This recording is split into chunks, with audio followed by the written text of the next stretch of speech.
Hello everyone, I am Pramod Sakya welcomes you again in my YouTube channel mac learning point. तो R K Jain book के objective solution की इस series में हम अभी solve कर रहे हैं प्रोडक्शन इंजीनियरिंग। तो इस लेक्चर में प्रोडक्शन इंजीनियरिंग के क्वेश्चन नंबर 45 से 60 तक सॉल्व करेंगे हम। तो चलिए स्टार्ट करते हैं question number 45। Weld spatter is. तो वेल्ड स्पैटर के बारे में पूछा गया है, तो देखते हैं वेल्ड स्पैटर क्या होता है। Weld spatter is formed from droplets of molten metal or non-metallic material that can be produced during a welding process। तो ये molten metal या नॉन मेटेलिक मटेरियल होता है जो ड्रॉपलेट्स के फॉर्म में स्प्लैश हो जाता है जब हम वेल्डिंग करते हैं। तो जब वेल्डिंग करते हैं तो वेल्डिंग के दौरान क्या होता है, ये जो कुछ मटेरियल है स्प्रे या स्प्लैश हो जाता है कहाँ पे, इसके साइड में, ये जहाँ पे वेल्डिंग हो रही है उसके आजू बाजू में स्प्लैश हो जाता है। तो इसी को हम क्या कहते हैं, वेल्ड स्पैटर। ये क्या होता है, एक प्रकार का डिफेक्ट होता है वेल्डिंग के अंदर। The drops of hot material can spray और splash from the weld and hit the work bench, floor, base material और other surrounding area. As they cool they form small round ball. जब ये cool होते हैं तो ये क्या करते हैं, स्मॉल राउंड बॉल्स बना देते हैं of material where they landed, जहाँ पे ये लैंड करते हैं। तो इनमें क्या होता है कि ये जो मटेरियल हमारे स्मॉल स्मॉल जो पार्टिकल्स ड्रॉपलेट्स हैं जो हमारे यहाँ पे दिख रही हैं इस डायग्राम के अंदर, तो इनके अंदर क्या होता है, कुछ गैस इंटरप्ट हो जाती हैं। ठीक है, कुछ गैस यहाँ पे कुछ इंटरप्ट हो जाती हैं इनके अंदर, और जिसके कारण इसके अंदर जो ड्रॉपलेट्स हैं इनके अंदर क्या होती है, कुछ पोरोसिटी भी रह जाती है। तो ये क्या होता है, एक प्रकार का डिफेक्ट होता है हमारा वेल्डिंग के अंदर। तो इसका आंसर क्या हो जाएगा, weld spatter is a welding defect.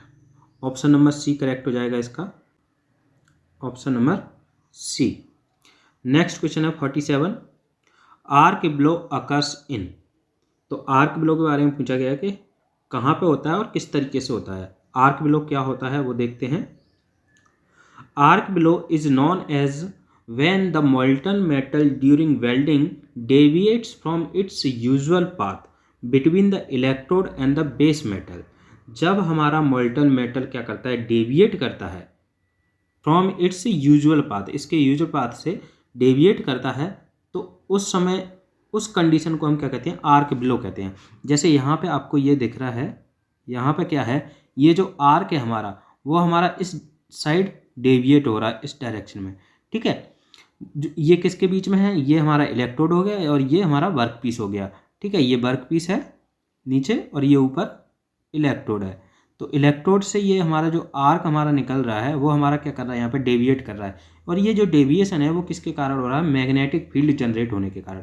ये जो आर्क है, यहाँ पे आर्क के सराउंडिंग एरिया में क्या होता है, मैग्नेटिक फील्ड डेवलप हो जाता है। इस मैग्नेटिक फील्ड के कारण ये जो आर्क है वो हमारा डेविएट करता है, कभी फॉरवर्ड डायरेक्शन में डेविएट होता है, कभी बैकवर्ड डायरेक्शन में डेविएट होता है।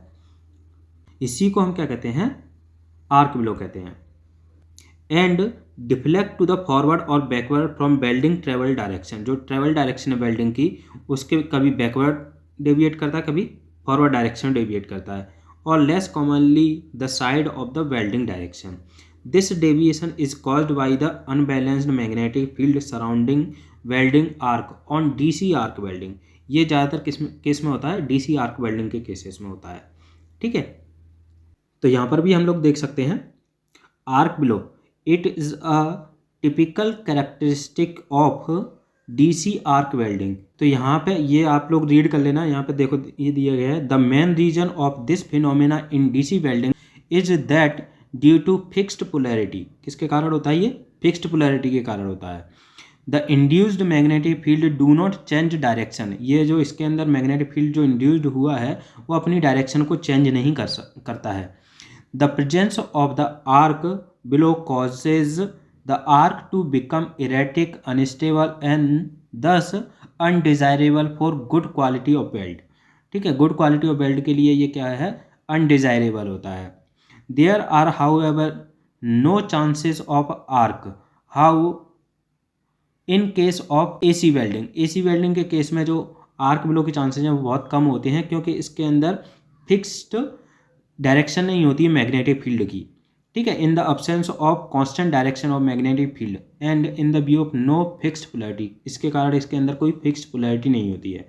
ठीक है, तो इसका आंसर क्या हो जाएगा, arc welding when state polarity is used. Option number C इसका क्या है, करेक्ट है। नेक्स्ट देखते हैं क्वेश्चन नंबर 48। क्वेश्चन नंबर 48 में पूछा है low hydrogen electrodes are baked prior to use in order that, तो जो लो हाइड्रोजन इलेक्ट्रोड्स होते हैं उनको बेक किया जाता है यूज करने से पहले।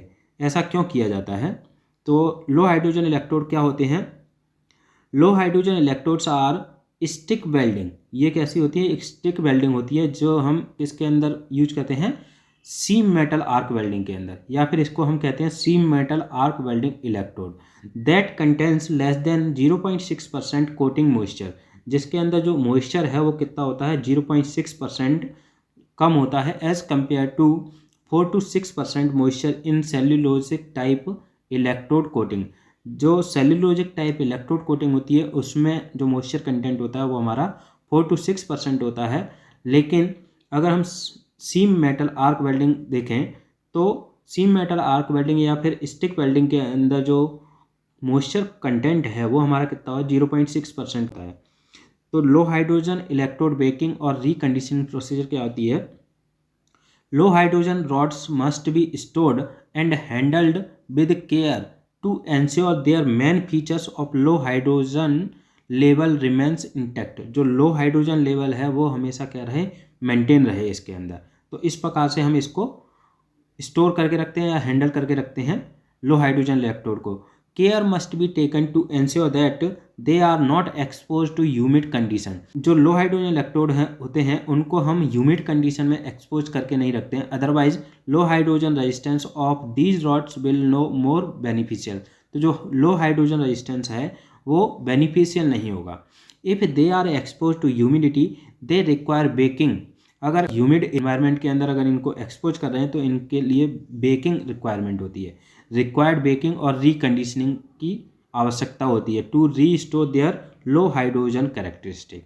तो लो हाइड्रोजन कैरेक्टरिस्टिक मतलब जो मॉइस्चर कंटेंट है लो लेवल पर रखने के लिए हम क्या करते हैं, उसको बेक करते हैं या फिर रिकंडीशनिंग करते हैं। इसका आंसर क्या होगा क्वेश्चन नंबर 48 का, प्रॉपर स्ट्रेंथ इज ऑब्टेन्ड, इसका हो जाएगा welding is free from moisture pickup. तो जो वेल्डिंग है वो हमारी मॉइस्चर पिकअप से फ्री हो, ह्यूमिड कंडीशन से फ्री रहती है। तो ऑप्शन नंबर सी इसका करेक्ट हो जाएगा। अब देखते हैं नेक्स्ट क्वेश्चन 49।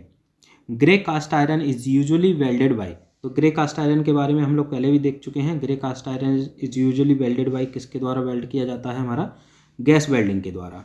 ठीक है, ऑप्शन नंबर ए करेक्ट है इसका। अब देखते हैं next question, question number 50। Question number 50 में पूछा है stud and projection welding belongs to the following category of welding. तो स्टड और प्रोजेक्शन वेल्डिंग किस कैटेगरी को बिलोंग करती हैं ये पूछा गया है। तो क्लासिफिकेशन में हम लोग पहले भी देख चुके हैं। यहाँ पे देखते हैं प्रेशर वेल्डिंग। प्रेशर वेल्डिंग के अंदर होती है हमारी फोर्स वेल्डिंग और रेजिस्टेंस इलेक्ट्रिक वेल्डिंग। तो इस रेजिस्टेंस इलेक्ट्रिक वेल्डिंग के अंदर, रेजिस्टेंस वेल्डिंग के अंदर हमारी कौन कौन सी वेल्डिंग आती है, butt welding, flash welding, spot welding, seam welding, projection welding और परक्यूशन वेल्डिंग। और स्टड वेल्डिंग भी हमारी किसके अंदर आती है, इसी रेजिस्टेंस वेल्डिंग के अंदर आती है। और फ्यूजन वेल्डिंग कौन कौन सी होती है, हमारी गैस वेल्डिंग होती है और electric arc welding. Electric arc welding के अंदर होती है हमारी metallic arc welding, carbon welding, atomic hydrogen welding, shielded arc welding.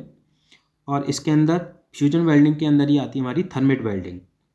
अब इसमें देख लेते हैं कि स्टड वेल्डिंग होती क्या है।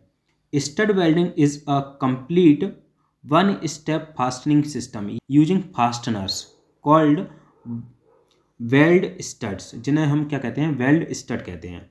ठीक है, वेल्ड स्टड या फास्टनर्स की सहायता से यहाँ पे वेल्डिंग की जाती है स्टड वेल्डिंग के अंदर। Weld studs comes in a variety of designs, threaded, unthreaded, tapped, etc. sizes and shapes for a wide range of application। ये अलग अलग वेराइटी डिज़ाइंस में अवेलेबल होते हैं जो वेल्ड स्टड होते हैं। A weld stud can be end joined to a metal work piece instantaneously for a high quality, high strength permanent bond. The base metal and the welded stud fastener do not need to be same material. ये जो base metal है और welded जो weld stud हैं वो हमारे same material के होना ज़रूरी नहीं है। ये क्या हो सकते हैं, अलग अलग डिफरेंट मटेरियल के भी हो सकते हैं और सेम मटेरियल के भी हो सकते हैं। ठीक है, फॉर एग्जांपल जैसे अगर देखें हम, combination can be welded together brass to copper, brass से हम कॉपर को ज्वाइन कर सकते हैं, ब्रास टू स्टील ज्वाइन कर सकते हैं, कॉपर टू स्टील ज्वाइन कर सकते हैं, या फिर सिमिलर कॉम्बिनेशन को हम ज्वाइन कर सकते हैं। Stud welding is less expensive than other fastening methods and can use in locations which do not allow the use of other fasteners. जो स्टड वेल्डिंग है बहुत कम एक्सपेंसिव होती है और ये वहाँ पे भी यूज किया जा सकते हैं स्टड वेल्डिंग को जहाँ पे दूसरे जो फास्टनर्स हैं वो यूज नहीं होते हैं। Weld studs can be installed by one man, किसी भी एक आदमी के द्वारा वेल्ड स्टड को इजीली इंस्टॉल किया जा सकता है। Working on one side of the work piece in less than a second. तो ये हमारे कुछ वेल्ड स्टड्स हैं, उनके जो शेप दिए गए हैं ये हमारे इस प्रकार के होते हैं वेल्ड स्टड्स। स्टड वेल्डिंग हमारी एक फास्टनिंग वेल्डिंग होती है जिसमें हम वेल्ड स्टड्स का यूज करते हैं और फास्टनर्स का यूज करते हैं वेल्डिंग के लिए। तो यहाँ पे इसका आंसर क्या हो गया हमारा, रेजिस्टेंस वेल्डिंग। ठीक है, ऑप्शन नंबर सी। नेक्स्ट है question number 51। In straight polarity welding, straight polarity में क्या होता है, electrode holder is connected to the negative and work is positive. Straight polarity के अंदर क्या होता है, यहाँ पे ये हमारा वर्क पीस है और ये हमारा इलेक्ट्रोड हो गया। ठीक है, तो यहाँ पे वर्क पीस जो है वो पॉजिटिव होता है और ये नेगेटिव होता है, तभी तो यहाँ पे नेगेटिव जहाँ से जो इलेक्ट्रॉन्स हैं वो हमारे किसकी ओर फ्लो करते हैं, वर्क पीस की ओर फ्लो करते हैं। ठीक है, तो यहाँ पे इलेक्ट्रोड होल्डर जो इलेक्ट्रोड है वो हमारा नेगेटिव होता है और वर्क पीस कैसा होता है, पॉजिटिव होता है। तो ऑप्शन नंबर ए करेक्ट हो जाएगा इसका। अब देखते हैं नेक्स्ट क्वेश्चन। क्वेश्चन नंबर 52 में पूछा है, in arc welding process the intense heat is developed between the work and the electrode largely due to. तो ये क्वेश्चन हम पहले भी डिस्कस कर चुके हैं। ये किसके कारण होता है, जो हीट जनरेट हो रही है हमारी वो कॉन्टैक्ट रेजिस्टेंस के कारण जनरेट होती है। ये हमारा अगर वर्क पीस है और ये इलेक्ट्रोड है, इन दोनों के बीच में क्या है, यहाँ पे थोड़ा सा गैप छोड़ा जाता है जिसको हम कहते हैं आर्क गैप कहते हैं। और इस गैप में क्या होता है, जब ये इसके साथ कांटेक्ट में आता है, जो इलेक्ट्रोड है वो हमारा यहाँ पे कांटेक्ट में आता है, तो इसके कारण क्या होता है, यहाँ पे आर्क जनरेट होता है, उसी आर्क के कारण हीट जनरेट होती है। तो यहाँ पे जो कांटेक्ट रेजिस्टेंस है उसके कारण हमारी हीट जनरेट होती है। तो ऑप्शन नंबर डी इसका क्या है, करेक्ट है। नेक्स्ट है 53। In thermit welding the iron oxide and aluminium oxide are mixed in the proportion of. तो थर्मिट वेल्डिंग क्या होती है वो देखते हैं पहले। It is the method of uniting iron और steel parts by surrounding the joint with steel at sufficient high temperature to fuse the adjacent surfaces of the part together. तो यहाँ पे क्या हो रहा है, it is the method of uniting iron और steel parts by surrounding the joint. तो यहाँ पे जॉइंट के सराउंडिंग आयरन और स्टील पार्ट्स को क्या किया जा रहा है, यूनाइट किया जा रहा है, जिसमें हम स्टील को सफिशिएंटली हाई टेम्परेचर पर रखते हैं, जिसके कारण ये जो स्टील है वो क्या होती है, फ्यूज हो जाती है एडजेसेंट सरफेसेज में। ठीक है, here a wax pattern of desired size and shape is prepared. एक बैक्स पैटर्न लिया जाता है यहाँ पे ये जो दिख रहा है आपको, ये हमारा क्या है, एक बैक्स पैटर्न है जो बैक्स का बना होता है, किसका, a desired shape and size का। ठीक है, prepare around the joint, joint के अराउंड हम इसको प्रिपेयर करते हैं, और region where weld is to be affected the wax pattern is then surrounded by the sheet iron box. इस वैक्स पैटर्न को आयरन की जो सीट होती है उससे हम सराउंड कर देते हैं, और उसको सराउंड करने के बाद इसके चारों तरफ क्या है, जो बाकी का स्पेस बचता है उसमें हम क्या करते हैं, मोल्ड सैंड से उसको फिल कर देते हैं। The space between the box and the pattern is filled and rumped with the sand. उसको फिल कर देते हैं और रैम किया जाता है सैंड के साथ। After cutting, pouring and heating gates and riser a flame is directed into the heating oven. तो यहाँ पे क्या किया जाता है, जब कटिंग हो जाती है, पोरिंग हो जाती है और हीटिंग हो जाती है, तो यहाँ पे एक फ्लेम डायरेक्ट किया जाता है इनटू द हीटिंग ओवन के अंदर, ड्यू टू विच, जिसके कारण जो वैक्स पैटर्न है हमारा मेल्ट करता है और ड्रेन आउट हो जाता है। The heating is continued to raise the temperature of the parts to be welded. और हीटिंग हमारी कंटिन्यू रहती है जिससे जो पार्ट्स हैं हमारा उसका टेम्परेचर क्या हो, इंक्रीज हो जाए। The thermit mixture finely divided aluminium iron oxide is packed in the crucible conical shape formed from a sheet iron casting lined with the heat resisting cement and is ignited with the magnesium or torch yielding a high superheated molten iron and a slag of aluminum oxide। तो यहाँ पे ये हमारा जो crucible बना हुआ है ये आयरन स्टील का बना होता है। किसका बना है? स्टील आयरन की कास्टिंग का बना होता है। इसके अंदर क्या होता है, ये मिक्सचर भरा होता है। जो मिक्सचर है वो हमारा क्या है, थर्मिट मिक्सचर कहलाता है। जिसके अंदर क्या होता है, हमारा एल्यूमिनियम आयरन ऑक्साइड रहता है। जिसके अंदर यहाँ पे हम रिएक्शन देखें, ये एल्यूमिनियम प्लस में आयरन, इन दोनों की रिएक्शन होती है। इसके अंदर रिएक्शन होने के बाद हमारा क्या मिलता है, ये मोल्टन आयरन, ये हो गया मोल्टन आयरन, और ये एल्यूमिनियम ऑक्साइड, ये दोनों मिलते हैं। हम जो मोल्टन आयरन है उसको हम क्या करते हैं, इसके अंदर पोर कर देते हैं। तो यहाँ पे पोरिंग के बाद यहाँ पे ये सॉलिडिफाई होगा। पोरिंग गेट यहाँ पे ये लगा हुआ है, और ये क्या है, स्लैग बेसिन है जहाँ पे स्लैग हमारा जमा हो जाता है। इस पोरिंग स्प्रू की सहायता से जो मोल्टन आयरन है वो हमारा इसके अंदर पैटर्न के चारों तरफ हमारा जमा हो जाता है, और इस तरीके की पैकिंग हो जाती है। जिस पार्ट्स को हमें ज्वाइन करना है वहाँ पे इस तरीके का कॉलर बन जाता है। ठीक है, तो यहाँ पे ये आपको याद रखना है, ये यहाँ पे रिएक्शन हो रही है हमारी, दोनों आयरन और एल्यूमिनियम की रिएक्शन हो रही है। तो यहाँ पे जो एल्यूमिनियम और आयरन है, आयरन कितना लिया जाता है हमारा 3, और एल्यूमिनियम लिया जाता है 1। एल्यूमिनियम यहाँ पे 1% लिया जाता है, मतलब 3/1 के रेशियो में हम यहाँ पे आयरन और एल्यूमिनियम को लिया जाता है। ये आपको याद रखना है। यहाँ पे इस प्रकार का जो जॉइंट बनता है वो हमारा क्या होता है, बहुत ही स्ट्रांग होता है। तो यहाँ पे जो रेशियो पूछा गया है कि आयरन ऑक्साइड और एल्यूमिनियम ऑक्साइड का जो रेशियो है, प्रोपोर्शन है, वो क्या होता है। आयरन यहाँ पे आयरन के 3 पार्ट्स लिए जाएंगे और एल्यूमिनियम का 1 पार्ट लिया जाता है। तो ये यहाँ पे ऑप्शन नंबर बी करेक्ट है इसका। नेक्स्ट है क्वेश्चन नंबर 54। क्वेश्चन नंबर 54 में पूछा गया है TIG welding is best suited for welding. तो TIG वेल्डिंग के बारे में हम इससे पहले वाले लेक्चर्स में डिस्कस कर चुके हैं अच्छे से। तो ये हमारी जो TIG वेल्डिंग होती है वो बेस्ट सूटेबल होती है किसके लिए, एल्यूमिनियम और मैग्नीशियम के लिए। इसके द्वारा हम कौन कौन सी मेटल्स को वेल्ड कर सकते हैं। The TIG process leads itself able to the fusion welding of aluminium and its alloy. Aluminium और इसके अलॉयस के लिए ये बहुत अच्छी सूटेबल होती है। स्टेनलेस स्टील, मैग्नीशियम अलॉय, निकल base alloy, copper base alloy, carbon steel and low alloy steel, ये सारी मेटल्स को भी हम इसके द्वारा ज्वाइन कर सकते हैं। TIG welding can also be used for combining dissimilar metals. यहाँ पे डिसिमिलर मेटल्स को भी कंबाइन करने के लिए यूज कर सकते हैं। ठीक है, तो ये पॉइंट भी आपको याद रखना है।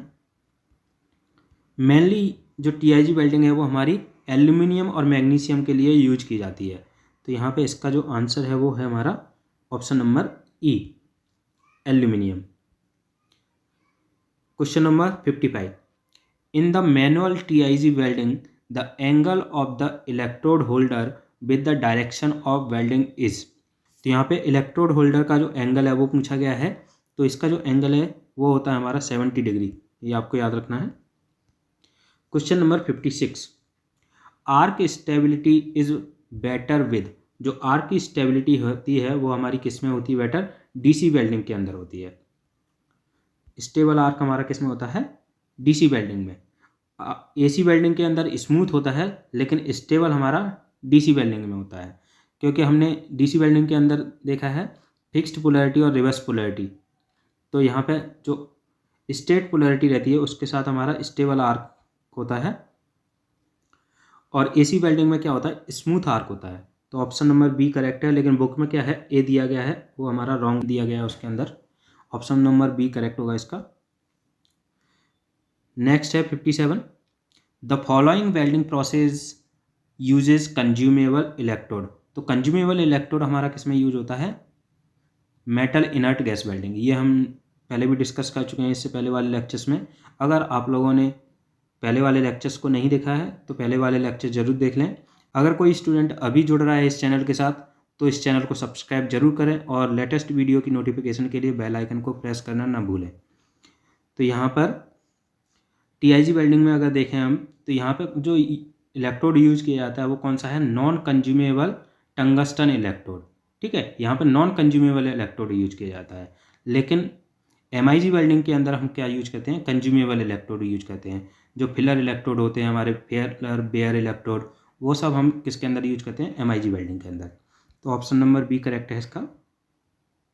नेक्स्ट है 58, electrode gets consumed in the following welding process. तो यहाँ पे ऑप्शन में क्या क्या दिया गया है? Gas welding, resistance welding, thermit welding, arc welding, TIG welding. तो यहाँ पे एमआईजी वेल्डिंग नहीं दिया है, तो यहाँ पे आर्क वेल्डिंग, जो इलेक्ट्रिक आर्क वेल्डिंग होती है उसके अंदर भी हम क्या करते हैं? इलेक्ट्रोड यूज करते हैं, कंज्यूमेबल इलेक्ट्रोड। तो ऑप्शन नंबर डी करेक्ट है इसका। नेक्स्ट है 59, two stainless steel foils of 0.1 mm thickness are to be joined, which of the following process would be best suited. तो यहाँ पर स्मॉल थिकनेस के लिए हम जो यूज करते हैं वो है हमारी प्लाज्मा आर्क वेल्डिंग। ये सारी वेल्डिंग हम लोग देख चुके हैं, gas welding, electroslag welding, TIG welding और एमआईजी वेल्डिंग। इन सभी में हम स्मॉल थिकनेस का यूज नहीं करते हैं। स्मॉल थिकनेस हमारी प्लाज्मा आर्क वेल्डिंग में यूज़ करते हैं। अगर हमें स्मॉल थिकनेस की दो शीट्स को ज्वाइन करना है, टू स्टेनलेस स्टील शीट्स हैं, तो उनको ज्वाइन करने के लिए हम प्लाज्मा आर्क वेल्डिंग यूज करते हैं। तो ऑप्शन नंबर ई करेक्ट है इसका। प्लाज्मा आर्क वेल्डिंग के बारे में हम किसी लेक्चर में डिस्कस करेंगे। अब देखते हैं question number 60, magnetic arc blow is. तो मैग्नेटिक आर्क बिलो होता क्या है वो देख लेते हैं पहले। Magnetic arc blow also known as arc wanderer is the arc deflection caused by distortion of the magnetic field produced by an electric arc current। तो ये क्या होता है? आर्क डिफ्लेक्ट करता है हमारा, किसके कारण? मैग्नेटिक फील्ड प्रोड्यूस होने के कारण, इलेक्ट्रिक आर्क करंट के कारण जो मैग्नेटिक फील्ड प्रोड्यूस हो रहा है उसके कारण जो आर्क है वो हमारा क्या हो जाता है? डिफ्लेक्ट हो जाता है। जैसे यहाँ पे आर्क डिफ्लेक्ट होने के कारण जो वेल्डिंग है वो हमारी कैसी होती है? इस तरीके से होती है। यहाँ पे मैग्नेटिक फील्ड इसके पैरेलल डायरेक्शन में है और ये जो आर्क है वो हमारा थोड़ा सा डिफ्लेक्ट हो जाता है इस मैग्नेटिक फील्ड के कारण। तो ये जो डिफ्लेक्शन हो रहा है इसी को हम कहते हैं magnetic arc below. Arc below के बारे में हम लोग डिस्कस कर चुके हैं इसी लेक्चर में, इससे पहले वाले क्वेश्चन में। और यहाँ पे ये क्या है? मैग्नेटिक आर्क बिलो वही है। यहाँ पे इस मैग्नेटिक फील्ड के कारण जो आर्क है वो हमारा डिफ्लेक्ट हो रहा है। When welding ferromagnetic steels, lack of fusion imperfection can be caused through uncontrolled deflection of the arc, usually termed as arc blow. Arc deflection can be caused by distortion of the magnetic field produced by the arc current through, ये जो arc deflection है वो किसके कारण हो सकता है? Residual magnetism in the material as a result of using magnets for handling. Second है Earth's magnetic field, for example in pipeline welding. जो पाइपलाइन वेल्डिंग है उसमें अर्थ का जो मैग्नेटिक फील्ड है वो काम करता है। Position of the current return, तो इस तरीके से हमारा डिफ्लेक्ट होता है आर्क, जिसके कारण ये इस प्रकार की वेल्डिंग होती है हमारी। तो जो इसका आंसर क्या हो जाएगा मैग्नेटिक आर्क बिलो का? Recent welding technique use to weld hard material occurs when welding near equator to importance during striking of the arc, phenomena of occurrence of splatter because of magnetic fields created in DC arc welding. तो यहाँ पे magnetic field create हो रहा है जिसके कारण ये जो स्प्लैटर हो रहा है मटेरियल का, यहाँ पे ये जो मेटल हमारी स्प्लैटर हो रही है वो किसके कारण हो रही है? मैग्नेटिक फील्ड जनरेट होने के कारण। तो यहाँ पे ऑप्शन नंबर ई करेक्ट है इसका। So thanks for watching. If you like the video please share with your friends.